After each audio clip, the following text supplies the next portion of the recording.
For Crema Media's Polity, I'm Sane Dlamini. Joining me today is the UDM leader, Bantu Holomisa, to discuss the party's manifesto. Welcome, Mr. Holomisa. Thank you. Thank you very much. You have been quoted saying that your party is about building integrity, dignity, as well as prosperity. Can you briefly unpack how these pillars represent your party? Well, that's what we believe in. Those are the pillars of the United Democratic Movement. In other words, we feel that in order to serve people of South Africa properly, the issues of integrity, dignity in whatever you do is important. And also, talking about prosperity would mean that the little you have as a country in terms of resources, the money you collect through taxes, must benefit almost everybody in the country. You are also known for exposing corruption, if I can just only mention the PIC. But can you tell us your strategy, the UDM strategy on the issue of unemployment as well as fighting corruption? Well, the United Democratic Movement has been betting on a wicket of anti-corruption from its inception. And I think we have done well on that. We have hit them for 6s and 4s. And we are looking forward that one day the government of South Africa will be serious in making sure that they fight corruption, because the money which is supposed to address our infrastructure, create jobs, is being siphoned by a few. And it becomes worse when it is linked to foreigners who, like the Guptas and so on. So those people loot, and then after that they run away. And when things are reported, the government drag their feet, and until those people disappear. So we need to make sure that in order to fight corruption, people must be arrested, those who are doing something wrong, and be charged, and those who are sentenced go and serve their sentences. Unfortunately, in this country, there are no consequences. Everybody does whatever he or she wants. Hence, you will see that even the lawlessness, as well as lack of discipline and lack of culture of ownership, is there to see on a daily basis. At the launch of your manifesto in PE, you said that if it happens that we don't have an outright winner, you are willing to enter into a coalition with the ruling party, but on condition that you occupy that East Wing office. Can you briefly tell us why you feel that you need to get that position? You will recall that President Ramaphosa in Parliament during the SONA debate, he said to Juju and my man that if they win elections, then he will sing for them. Now that they are going to sing for each other in the Western Wing, I said, if one of them doesn't win outright, we will be ready to serve in the Eastern Wing of the Union buildings, just to make sure that our manifesto, which we were presenting, is implemented. So it's a nice condition. You were also like playing a very big role in making sure that you push out our former president, Jacob Zuma. Are you happy with the current leadership of the ANC? Well, we are better than the time when JZ was in charge, because every day there was a lot of hue and cry about corruption, this and that. At least President Cyril Ramaphosa is trying to implement the resolutions of his own party conference. However, we are not going to trust the African National Congress, because they have been told now and again to fight corruption. Instead, they have helped themselves in siphoning monies, government monies, through structures like Bosasa, Hitachi, and Chancellor House, which was in partnership with Hitachi at Medupi and the Kusile project, which are now malfunctioning.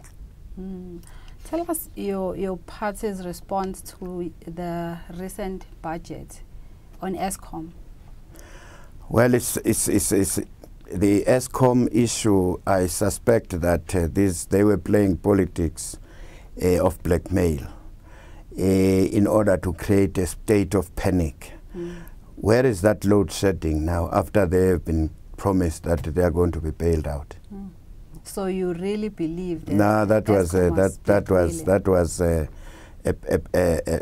poor strategy and undermining the intelligence of South Africans. In education, when I read your manifesto, you argue that foreign investors shy away from our country because we lack in that sector. How is your party going to make sure that you facilitate? The first thing for South Africa, we need to agree as a nation on what kind of pillars we want our education to be informed of from. If you look at the situation currently, whoever becomes the Minister of Education, he or she just willy-nilly changes the syllabus. But if we agree on what kind of pillars in our education, whoever would take over the government in future would not willy-nilly change the syllabus as and when he or she wants. So, but the key in the education today is to make sure that we invest in skilling our workers so that they are attractive to the investors from outside who are using technology today. Can you briefly unpack why the UDM is willing to phase out the NSFAS? Why are you phasing it out if you happen to come into government? We need free education. The problem we have now with the students is that the government promised a free education last year. But after the student stopped toying, they also relaxed and they didn't plan properly. Today we should be saying that the students are studying at university, in universities, rather than be still squabbling about why this money, why that money was not paid. We're not talking about phasing out the NSFAS, but we're saying the free education. What do you mean by free education? At lower level, as well as the tertiary institutions, we want it across the board. Many countries in the continent, in the world, who are poorer than us, with more population than us, are teaching their kids freely. But our priority seems to be upside down. We are for a free education. In 1994, I was campaigning for the ANC.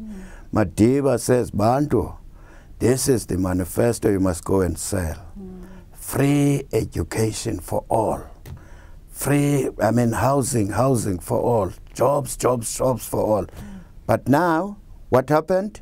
The comrades of yesteryear are chowing the money.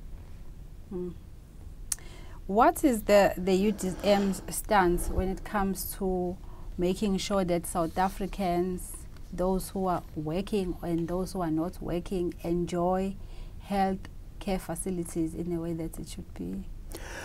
Well, firstly, let us look at the infrastructure we have. Most of the health facilities, they don't have proper equipment, nor do they have medication. If you go to the rural areas in the clinics, you will be lucky if you get something. It's only Panado, 9 out of 10 times. So we need to make sure that we train, we equip our health facilities, that they are manned by professionals, nurses and doctors, and also that if you budget for Department of Health, big chunk of money, which I've noticed, is going to paying for salaries. It's like in the Department of Education. That budget, when you look at it, is misleading. You would think that they got big cut. So the UDM would have to review, if we're in government, the issue of the health in this country and hygiene. It's worse because even the maintenance of our cities, the maintenance of our townships, there's just no culture of ownership. Everybody is just dumping everywhere. So the lack of waste management strategy is also affecting our health. And on the issue of environment, how are you planning to help in that dimension? The Department of Environment has got a good policy, but that policy should be integrated to all other departments, which are in the environment itself is more or less in all departments. But you will find that nobody cares about the environment of the country. In the rural areas, we're encouraging people to fence off their millet fields, to fence off grazing fields, so that the ecosystems in those areas can come back. And also the rivers have been silted by a lot of soil erosion and sand. That's where we can create more jobs for those people who are not well educated. Train them, skill them, and they maintain those rivers. That's environment. But on the other hand, the environment we have to train our own manufacturers because they dump everywhere. Yet you'll find that at times even their packaging is not meeting the standards of other countries. So the other countries will not accept some of the manufactured goods from here just because we don't meet the environmental standards. So there is a need, therefore, of investing on environment, and in particular on creating awareness in the rural areas, in the cities. But South Africa today is the most dirtiest country. How do you plan to make sure that women and children are well taken care of? Well, the departments are there to see what we need to do is to integrate some of these policies, because we have been having Department of Women, but you don't see the impact. But if the policy is that the impact must be, I mean, the women and the young people must be fused into the system. It's easy to monitor, because you can ask a Department of Education, Department of Agriculture, and so on and so on, say how many women are there, and also how many women are you empowering, those who are not working in the government, through agriculture, through waste management, through textile industries, and so on. Talking about women, I was wondering, does the UDM have any plans of maybe putting women in key positions should you take over in government? We have for currently the national treasurer for us, for UDM, is a woman. She is the chairperson of the Scorpion in the coalition government at the Johannesburg Metro. Then we have women structure, the chairperson from Limpopo. So you are going to see them also in our list as we go to Parliament. We have women in Bisho, we have women in Cape Town in Parliament. So they are there. Okay. Last month, the IEC announced that around 9 million eligible voters in our country are not registered to vote. What can you say to encourage South Africans to vote on the 8th of May? Well, if South Africans are not going to participate in voting, that means we are still going to be settled with this corrupt system we have. But if they are not satisfied, they should not stay at home, but go and vote for other political parties. That's why this democracy was established. It was done exactly for that, so that if you are not satisfied with Party X, you are free to vote for another party, as long as that party will continue from where to improve from where the other party was messing up. And lastly, we know that a chunk of that 9 million is the youth of South Africa.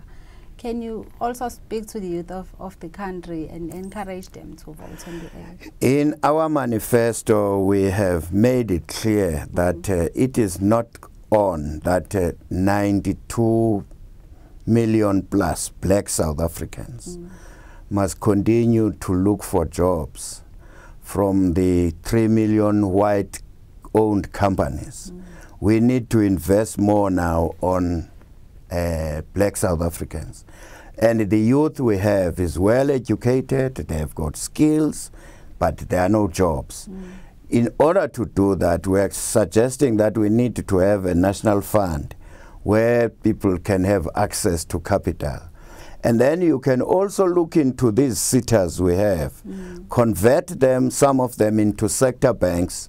If you want to invest or be a manufacturer on textile, you streamline, there is a bank which will help you on that.